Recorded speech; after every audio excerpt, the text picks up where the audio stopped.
We do not inherit earth from our ancestors. We borrow it from our children. Red Indian, Native American proverb. We have many stages of growth in life, but nothing beats the season of adolescence. Like flora in spring, life at this age blooms fully. This is an age of activity, boldness, cheerfulness, dreams, dare, expectations, learning, surprises and so much more. This adorable span of growing up shines in all creations, whether flora or fauna. The direction of today's youth sets the future of tomorrow's world. What we sow today is what we will reap tomorrow. Since most of today's population has come far from sowing and reaping, i.e. farming, it has also shed most of the principles of the agrarian era. People in the information age have discovered the reality behind the superstitions, myths and taboos that they had been taught for ages. Hence, they now question authority in all areas of life, including their own beliefs and religions.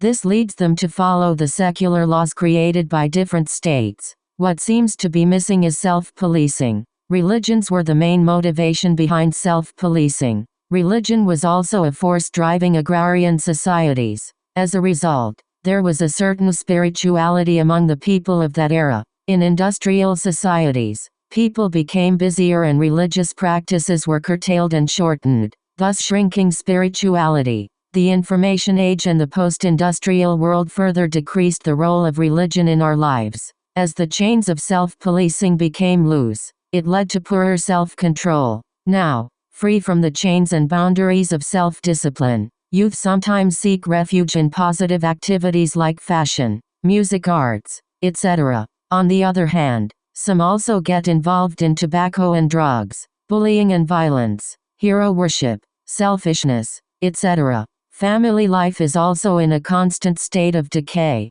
More homes are breaking up every day. So is the disintegrating social fabric in our societies. There are so many other elements at work to dismantle the castle of humanity in the absence of belief and spirituality. There is no doubt that scientific advancement has contributed tremendously to our well-being, but the lack of spirituality is creating a bigger hole. We may not see it clearly today, but in the coming decades it will be visible enough.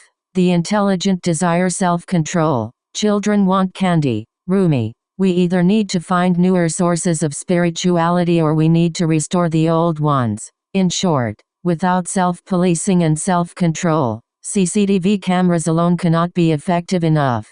Unless a powerful spiritual movement sweeps the world, psychological instability will become the norm. Sadhguru.